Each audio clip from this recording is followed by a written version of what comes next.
Em nosso estudo de hoje, a lição 88 do Livro da Esperança, em louvor da prece. Quando quiserdes orar, entrai para o vosso quarto e, fechada a porta, orai ao Pai no íntimo, e o Pai que vê no íntimo vos recompensará. Evangelho de Mateus, capítulo 6, versículo 6. Orai, enfim, com humildade como publicano, e não com orgulho como fariseu. Examinai os vossos defeitos, não as vossas qualidades. E se vos comparardes aos outros, procurai o que há em vós de mal. Capítulo 27, texto 4 do Evangelho segundo o Espiritismo. Pediste em oração a cura de doentes amados e a morte apagou-lhes as pupilas, regelando-te o coração. Solicitaste o afastamento da prova e o acidente ocorreu, esmagando-te as esperanças. Suplicaste a assustação da moléstia e a doença chegou a infligir-te deformidade completa.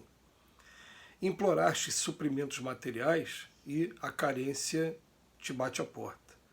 Mas se não abandonares a prece, aliada ao exercício das boas obras, granjearás paciência e serenidade, entendendo por fim que a desencarnação foi socorro providencial, impedindo sofrimentos insuportáveis, que o desastre se constitui em medida de emergência para evitar calamidades maiores, que a mutilação física é defesa da própria alma contra as quedas morais de seu erguimento difícil, e que as dificuldades da penúria são lições da vida, a fim de que a finança demasiada não se faça veneno ou explosivo nas tuas mãos. Da mesma forma, quando suplicamos perdão das próprias faltas à eterna justiça, não basta o pranto de compunção e a postura de reverência. Apenas o reconhecimento dos compromissos que nos são debitados no livro do Espírito, continuamos tão aflitos e tão desditosos quanto antes.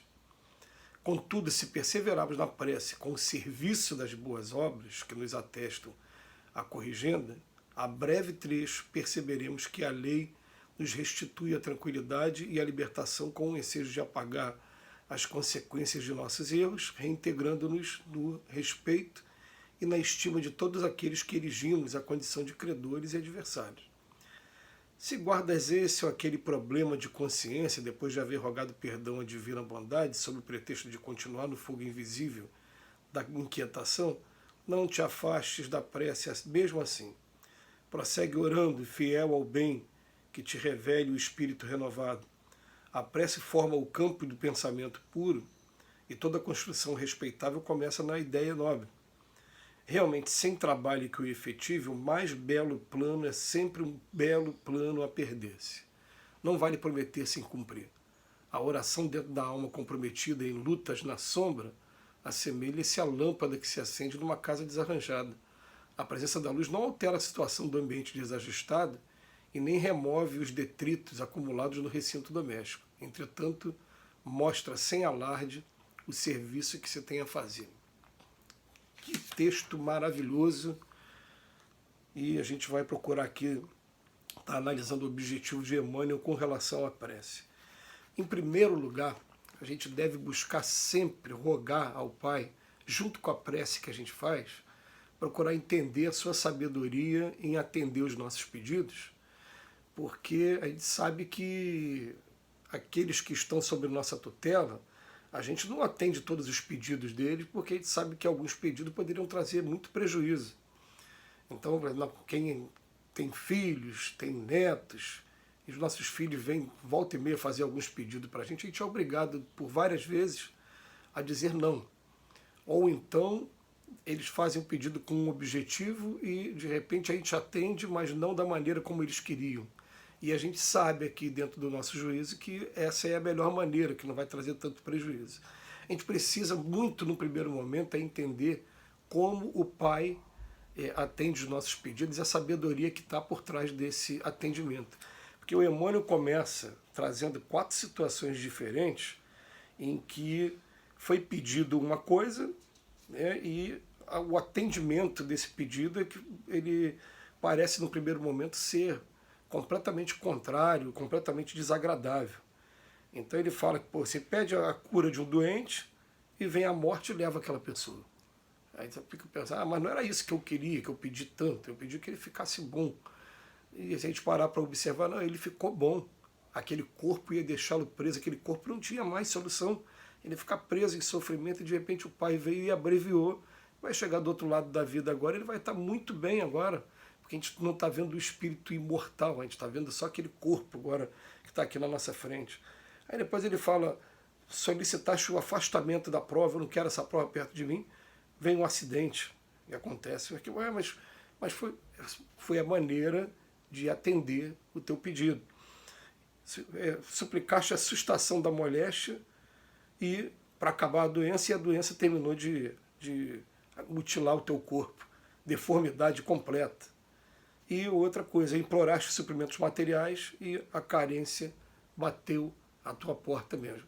Quer dizer, no primeiro momento ele está colocando aqui situações em que o pedido foi feito e o atendimento ao pedido parece ter sido completamente contrário, não exatamente aquilo que a gente esperava, mas que está sempre tendo uma inteligência muito grande por trás, uma sabedoria muito grande por trás do atendimento desse pedido, tendo em vista a evolução que a gente precisa desenvolver na gente. Aí, um segundo momento desse estudo, que esse é um momento também lindo também, o primeiro é só para chamar a atenção nossa. Agora o segundo ele vem falar para a gente, a oração daquele que age, ela tem muito mais força. Quando o Emmanuel faz uma comparação para a gente, olha, chega no final agora ele fala, a oração ela é semelhante ao quê? Aquela casa que está toda desarrumada, quando você faz a oração, a luz se acende e você tem condição de ver a bagunça que está para você começar a organizar.